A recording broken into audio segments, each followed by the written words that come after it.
Brasil coloca que houve algum tipo de andamento nas possíveis negociações entre Brasil e Estados Unidos. O Lula fala que considera telefonar para o governo Trump desde que seja atendido e respeitando algumas condições, enquanto Haddad fala que alguns setores já mostraram uma certa disposição em negociar com o Brasil. Vale lembrar que o Howard Lutnick, representante dos Estados Unidos, fala que alguns produtos agrícolas, inclusive alguns que são exportados pelo Brasil, vão ter isenções tarifárias. Enquanto isso, a Venezuela, que tinha também taxado o Brasil, retira essas tarifas, mas sem dar maiores explicações. Pressão contra Israel aumenta de maneira substancial, com notícias dando conta que a União Europeia pode aplicar sanções pesadíssimas contra o Estado de Israel e até o Reino Unido, histórico aliado, está prestes a reconhecer o Estado palestino. Enquanto isso, a mídia Haaretz alega que o Benjamin Netanyahu está apresentando o plano para o Conselho de Segurança para deslocamento de toda a população palestina e anexação do território da faixa de Gaza. Falar um pouquinho também, galera, sobre a visita que o Trump pode fazer em direção ao território chinês. Depois de ter hoje ameaçado os russos e dado prazo de 10 dias para o Putin, afinal, se esse prazo de cessar-fogo não for respeitado, tarifas de 100% contra a Rússia e contra parceiros comerciais da Rússia vão ser aplicados, enquanto a Rússia ordena ataques contra a Polônia. Sim, só que a Polônia alega que conseguiu prender algumas dessas pessoas que foram cooptadas pela Rússia e fala em guerra híbrida contra o gigante europeu. Para finalizar, pessoal, falar um pouquinho também sobre o Trump, que vai negociar com Kim Jong-un a desnuclearização da Coreia do Norte. A Casa Branca colocou isso como uma das suas prioridades, e também ao crescimento de uma direita ultranacionalista japonesa, um país que tem ali uma certa estabilidade política, pelo menos desde o final da Segunda Guerra Mundial, também tem o seu movimento trumpista crescente no país. O que está rolando no Japão, hein? Se vocês querem entender um pouco mais sobre esses assuntos, e muito mais também sobre geografia, geopolítica, atualidades, política, polêmicas, enfim. Tudo para você se manter sempre bem atualizado. Já se inscreve no canal, deixa seu like, compartilha esse vídeo, que eu, professor Ricardo, conto muito com a sua ajuda. Belezinha? Pessoal, recado rapidinho da nossa parceiraça do canal. Você que me acompanha aqui no canal sabe que talvez a nossa comunidade seja tão forte porque um dos grandes diferenciais do meu canal seja justamente a tentativa que eu tenho de trazer para vocês da maneira mais justa, mais fidedigna, mostrando os dois lados de uma notícia, da realidade. Então, por exemplo, falar sobre a questão palestina, como que Israel, como que os palestinos pensam. Falar sobre a guerra entre Rússia e Ucrânia, poxa, qual a visão da Rússia, qual é a visão da Ucrânia? Mas sabe que é muito difícil fazer isso. E se eu falar para vocês que eu tenho a plataforma perfeita? Sim, pessoal, Ground News. O Ground News é uma plataforma revolucionária que junta todas as notícias em um único site e uma única plataforma de informação, mostrando para vocês os diferentes vieses. Presta só atenção. Estou aqui no Ground News e existem várias notícias diferentes. Por exemplo, a questão da Alemanha, né, não reconhecer a existência do Estado palestino, pelo menos não no futuro próximo. A guerra entre Tailândia e Camboja. Vou pegar, por exemplo, aqui ó, o Macron reconhecendo o Estado palestino em setembro. E aí percebam que existem 370 mídias cobrindo o assunto. Ele mostra mídias de esquerda, direita e de centro, mostrando inclusive quais são essas mídias, né? Então mostra ali, ó, 31% das mídias que cobriram esse assunto são de esquerda, 31% de centro e 37% de direita. E aí você pode, de acordo com a sua preferência, ou no caso ver os dois tipos de notícia, associar para conseguir perceber as diferentes perspectivas. Se você quiser também, você pode ter acesso a uma notícia específica feita em Israel, ou feita, por exemplo, nos Estados Unidos, ou feita na França, para ver como que cada um dos países está se relacionando sobre o tema. É sensacional, né? Existem vários temas aqui diferentes. Tem um que eu gosto bastante, que fala que mostra aqui, ó, para mostrar as notícias que ninguém fala.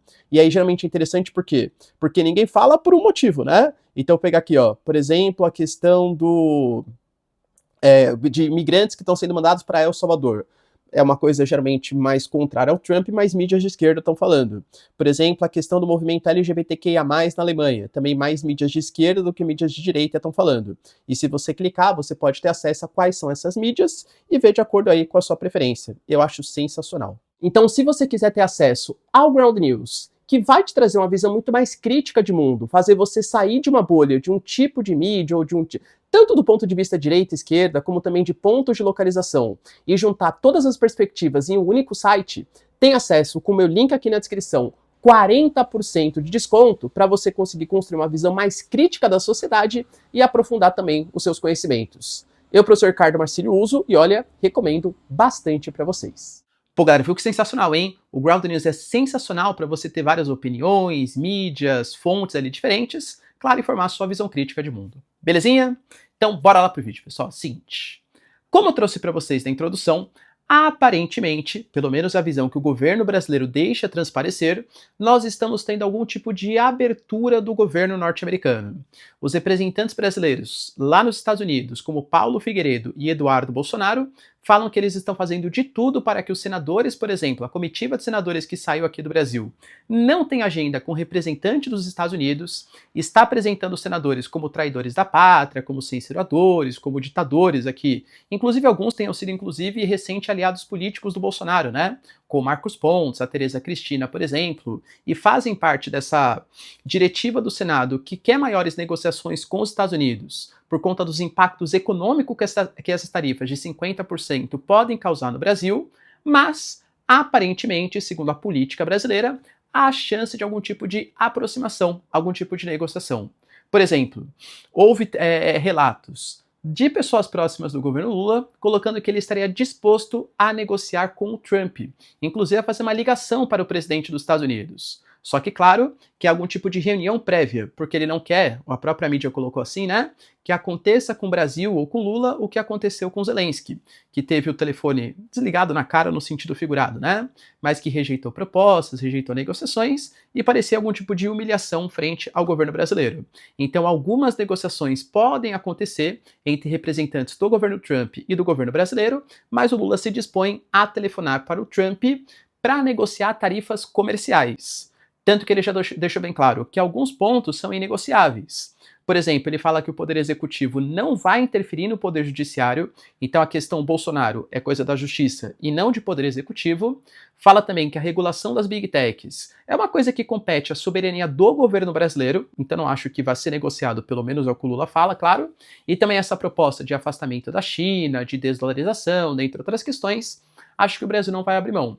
O que o Brasil abre mão é das questões comerciais, ou seja, aparentemente o Brasil aceitaria ter alguns dos seus produtos taxados para fazer com que as taxas não cheguem em 50% como está sendo ventilado, porque isso pode causar um impacto sensível na economia do Brasil.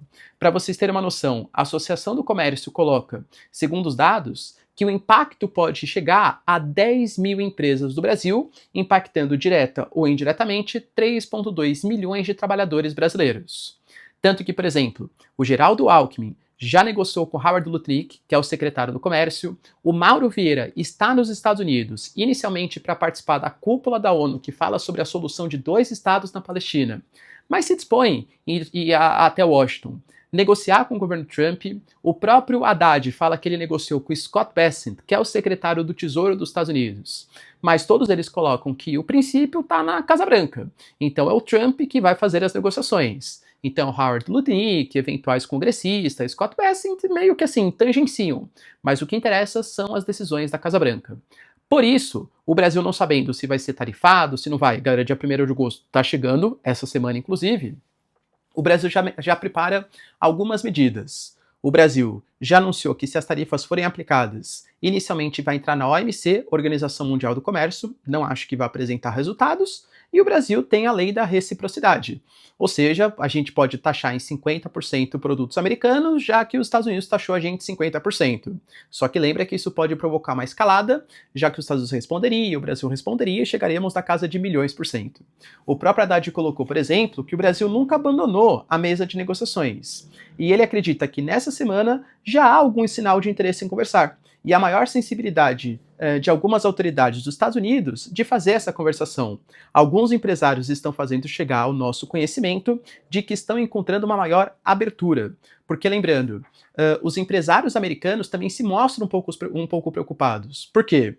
O Brasil é responsável, por exemplo, pela exportação de café, pela exportação de laranja, é responsável pela exportação de ferro, é responsável pela exportação de óleo, é responsável pela exportação de peças de aviões, alguns produtos básicos que são insumos ou da indústria ou da própria sociedade americana. Os Estados Unidos, eles não podem se dar o luxo de sobretaxar alguns produtos que podem causar uma inflação no mercado americano. Pelo menos essa, né, é a visão que parte dos senadores tem e que parte da sociedade civil tem, bem como alguns políticos próximos do governo Trump.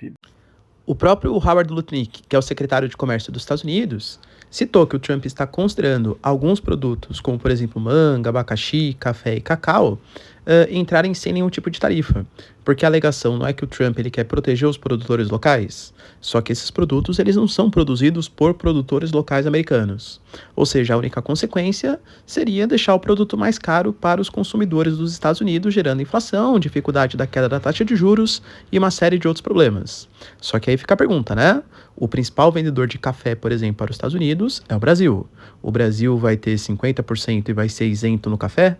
Ou isso vale somente para os outros países, como por exemplo o Vietnã, que já fez um acordo comercial? Fica a dúvida. Mesmo assim, o Haddad anunciou que já existem medidas feitas pelo governo brasileiro. O Haddad coloca que já existem planos de contingência, mas que quem vai decidir como e a intensidade desses planos é o presidente do Brasil. Só como assim, planos de contingência, né? Contingência de crise. Porque se a gente está falando de 3 milhões de empregos que podem ser afetados, e uma parte significativa, já que o Brasil ele exporta cerca de 40 bilhões de dólares para os Estados Unidos, de setores importantes, então você tem, por exemplo, a indústria de papel e celulose, a indústria madeireira sendo comprometida, a indústria da exportação de carne, produção de laranja. E aí, para quem que vai vender isso? Os trabalhadores, vai ter algum tipo de subsídio, vai ter algum tipo de isenção fiscal? Então existem planos, como por exemplo, plano de proteção ao emprego, fornecimento de subsídios, compra de excedentes, incentivos fiscais, mas tudo isso está sendo negociado e vai ser decidido caso de fato essa tarifa de 50% entre em vigor no futuro próximo. Você acha, galera, que há algum tipo de abertura? Que há algum tipo de chance de negociação Brasil e Estados Unidos? Pelo menos por enquanto, apesar das palavras do governo federal, estou um pouco desconfiado, hein? Desconfiado. Além disso, galera, a gente teve também, trouxe para vocês, a Venezuela, que taxou na semana passada em 70, 77 até 15% alguns produtos brasileiros. Isso, teoricamente, vai na contramão de um acordo que Brasil e Venezuela assinaram à época do aceite da Venezuela no Mercosul. O Mercosul foi criado em 1991, inicialmente com Argentina, Brasil, Uruguai e Paraguai. Depois a gente teve o ingresso da Venezuela no comecinho dos anos 2010 e recentemente o ingresso da Bolívia.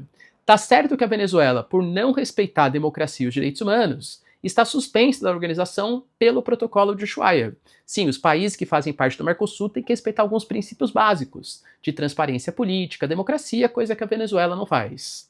Mesmo assim, havia o princípio de uma liberdade de circulação de mercadorias entre Brasil e Venezuela, quando de repente, na semana passada, os produtos brasileiros começaram a ter ser taxados, alguns em 15%, outros até em 77%. E aí, professor, mas dane-se, porque a Venezuela é um país em crise, a Venezuela é um país que não tem importância, mais ou menos. Quando a gente pega da pauta de exportações do Brasil, geral, eu até concordo, responde a 0,4% das nossas exportações.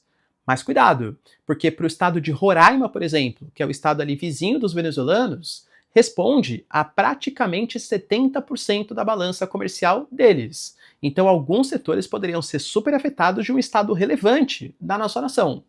Aparentemente, a Venezuela, ela tirou essas taxas. Eu até falei para vocês, nossa, professor, mas por que eles estão tarifando?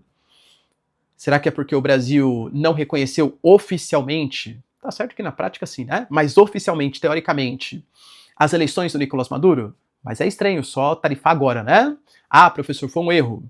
Não se sabe, a Venezuela não deu maiores explicações, mas as tarifas foram isentas de novo. Não existem mais as tarifas, 0% nas negociações. A Venezuela não prestou maiores esclarecimentos, só isentou de tarifas os produtos brasileiros. Ainda bem claro para a população, para os produtores e para os comerciantes de Roraima.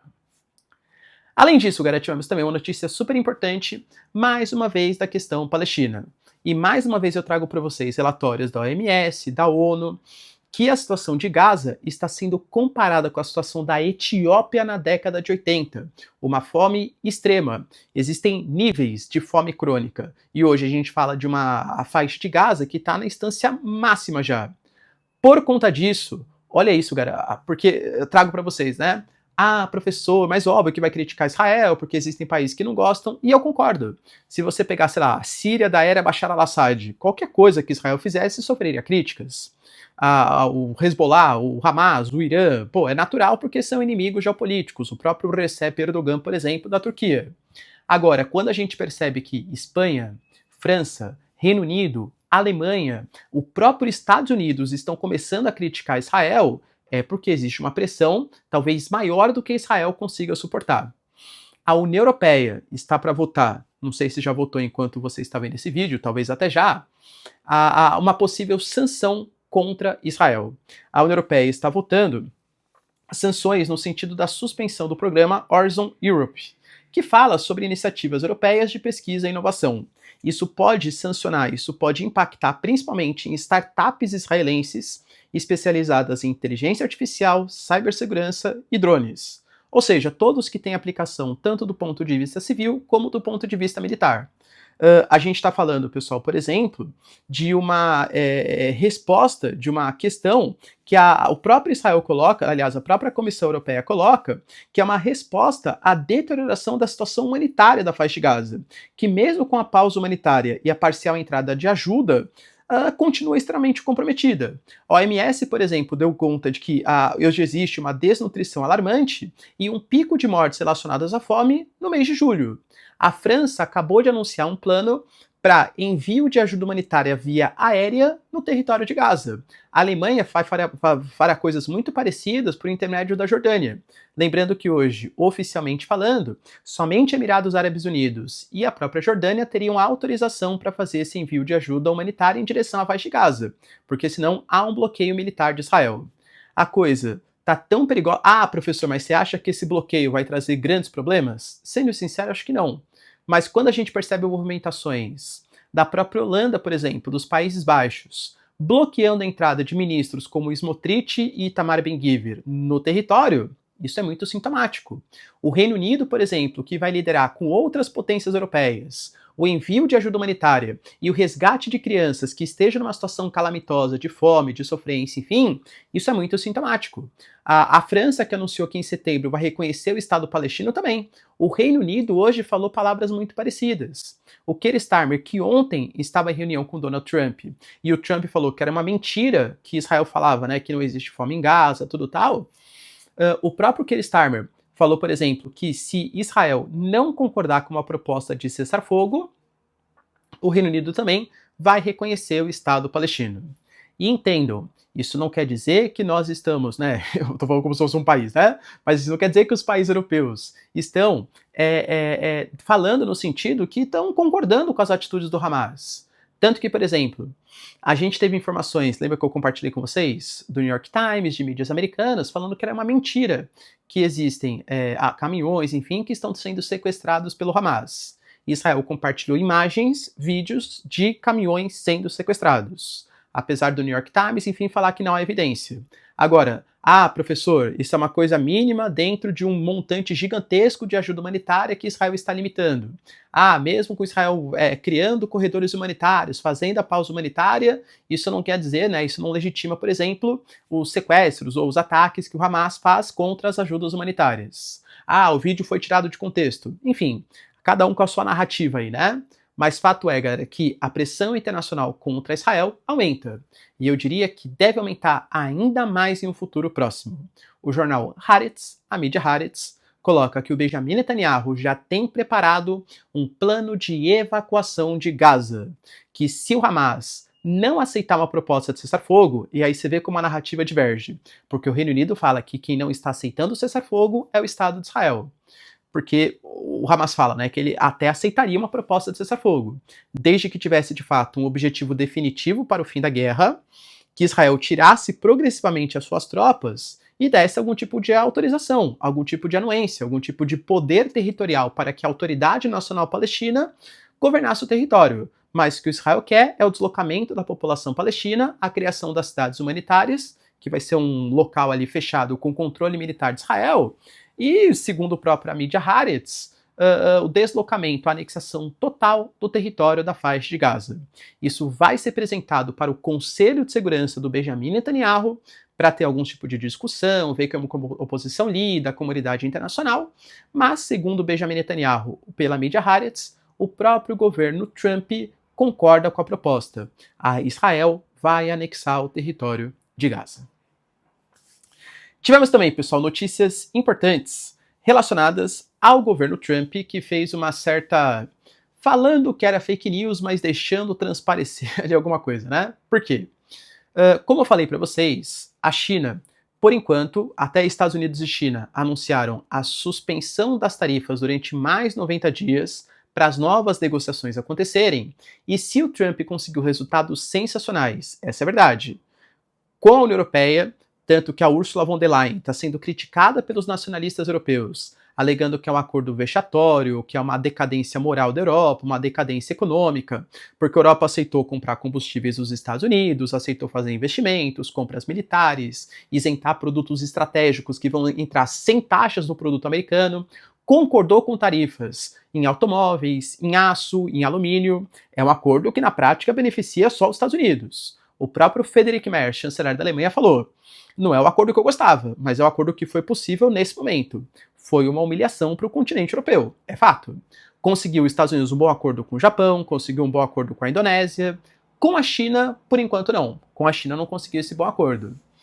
E aí, a China negociou, estava buscando, fazendo convite para que o Trump fosse visitar o território chinês, para comemoração ali em setembro dos 80 anos da vitória dos chineses para a expulsão, na época, na expulsão ali dos japoneses, no final da Segunda Guerra Mundial. O Putin já concordou em comparecer e o Trump alega que ele pode ir, I may go, né? Ou seja, eu posso ir no território ali chinês.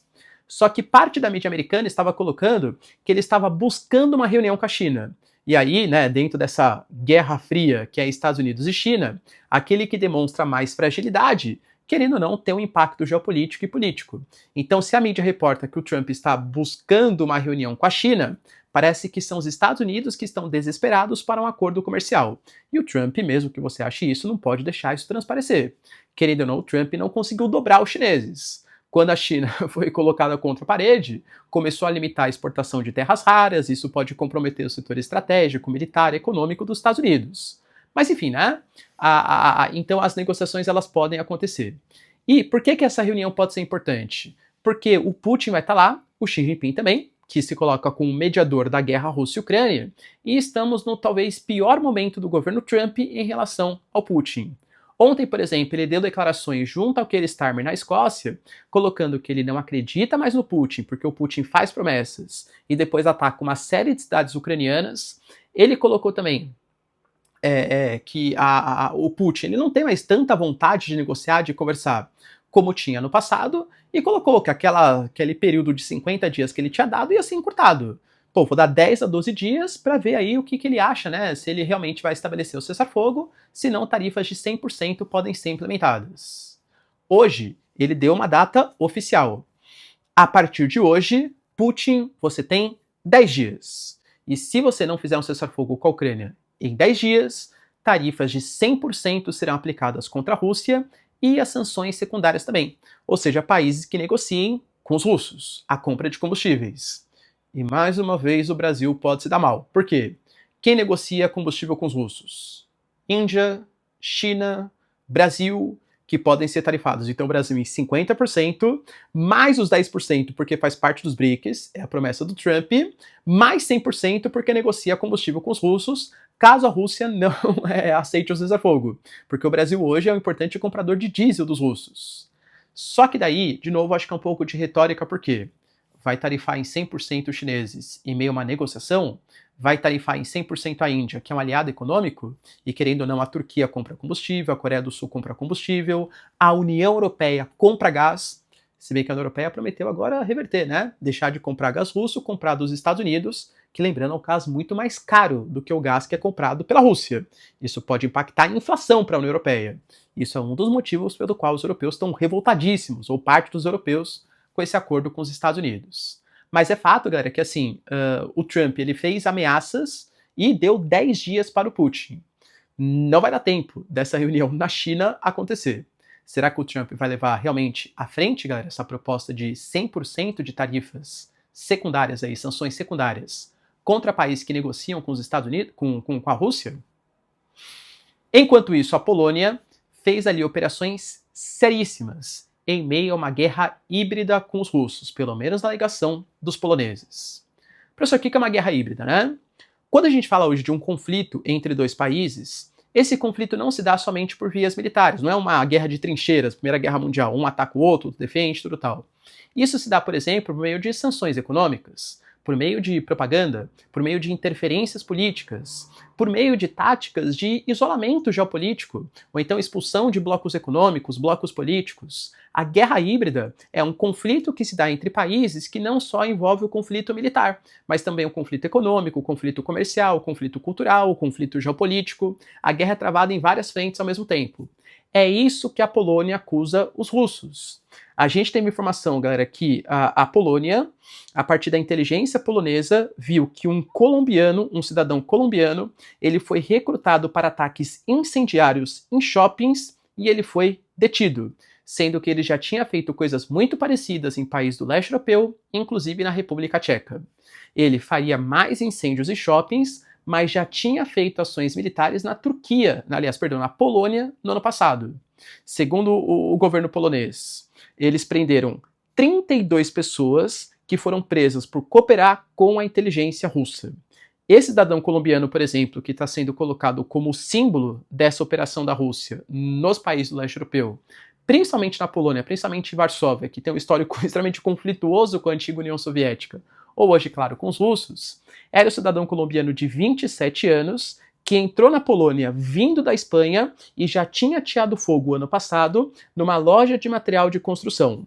Foi confirmado, segundo a Polônia, que a Rússia, usando o Telegram, recrutou sistematicamente pessoas de origem latino-americana, como por exemplo esse colombiano, e que eles têm algum tipo de experiência militar, para que essa pessoa identificasse locais, incendiasse objetos e locais selecionados pelas autoridades russas. Ou seja, tudo com o objetivo, segundo a Polônia, de afastar os poloneses, tanto da OTAN como também da União Europeia.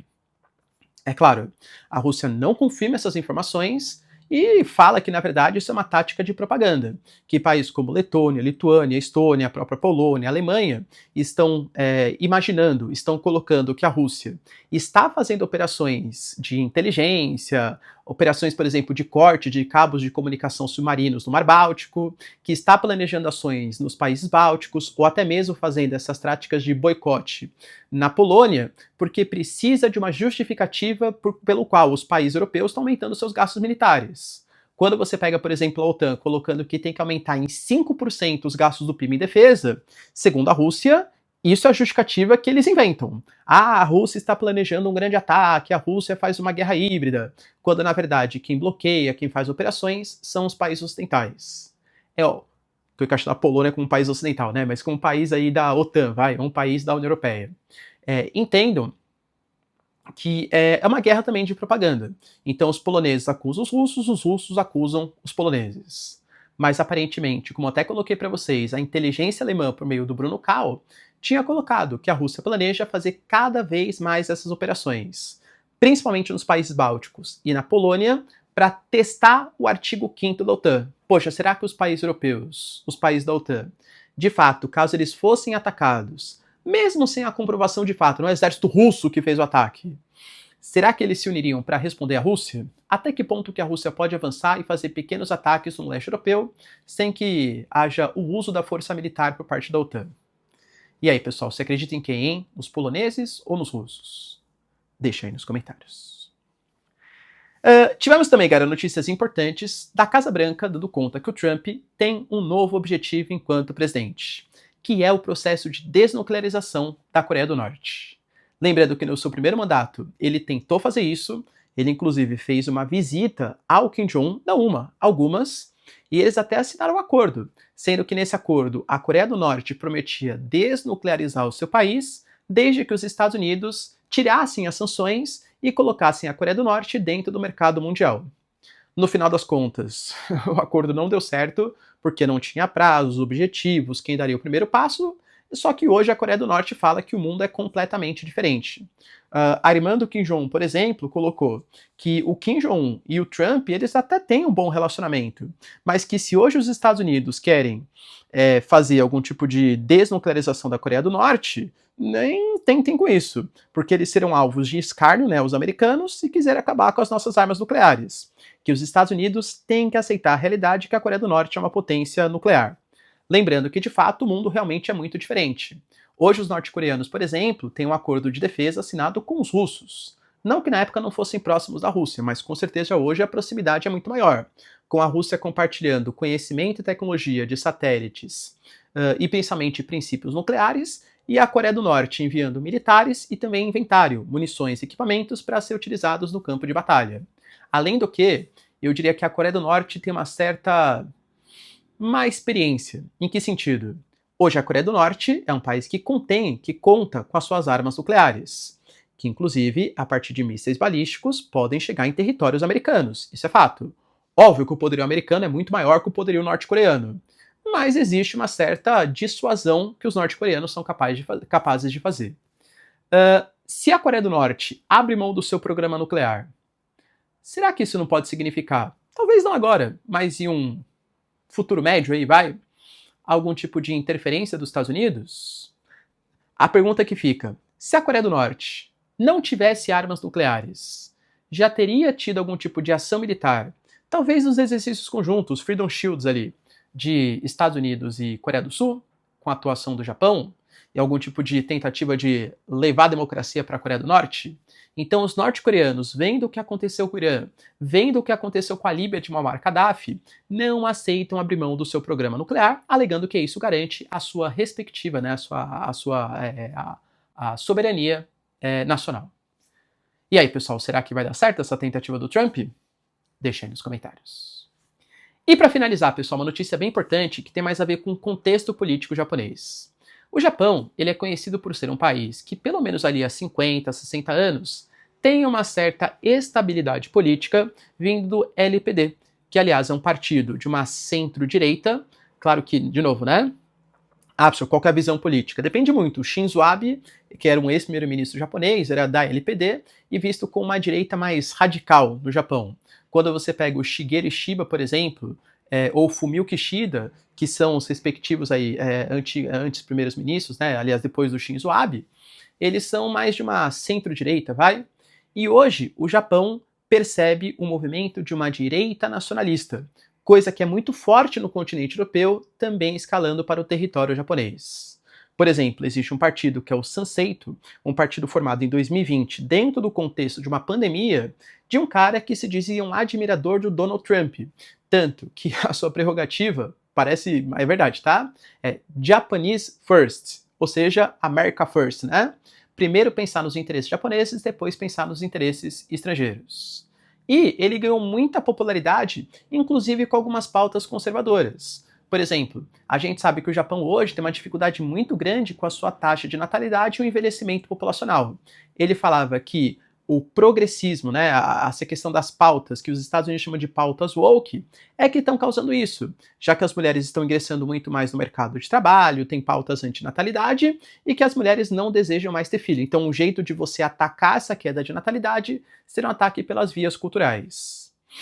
O Sanseito conseguiu uma cadeira nas últimas eleições, só que tivemos eleições há poucos dias. E nessas eleições, o Sanseito passou de 1 para 15 assentos no parlamento. Ou seja, querendo ou não, é uma vertente política que cresce no Japão. Óbvio que não tem maioria parlamentar, mas crescer 15 vezes em uma eleição é um sintoma do Japão. O LPD do Shigeru Ishiba, por exemplo, que é esse partido mais de centro-direita, talvez não responda mais aos anseios de uma parcela da população que se define mais conservadora. Tanto que, por exemplo, o Shigeru Ishiba, que já tinha perdido o controle da Câmara Baixa, agora perdeu o controle também da Câmara Alta. Por isso que eu trouxe para vocês em vídeos passados que o Shigeru Ishiba, que fez um acordo com os Estados Unidos, deve estar nos seus últimos dias aí como primeiro-ministro do Japão, porque ele perdeu muita credibilidade por não ter mais o controle do parlamento japonês. Professor, e por que isso vem acontecendo? Eu diria que são alguns motivos. O Japão, por exemplo, vem passando por uma inflação, principalmente no preço dos alimentos, principalmente no arroz. Nós tivemos dificuldades climáticas, abalos sísmicos e uma dificuldade de produção no Japão que fez com que parte da população, com medo que acabasse o arroz, fizesse uma série de estoques de arroz. Quando você faz o estoque, falta ainda mais arroz no mercado, ou seja, dispara o preço. Em pouco tempo, a gente dobrou o preço do arroz no Japão. Professor, então foi só uma coisa conjuntural? Claro que não, né? Mas eu diria que a inflação, a redução do poder de compra, é óbvio que preocupa os japoneses. Outro ponto, o ien, ele constantemente vem perdendo valor. Opa, a moeda desvalorizada fica mais barato para estrangeiros. O turismo aumentou muito no Japão.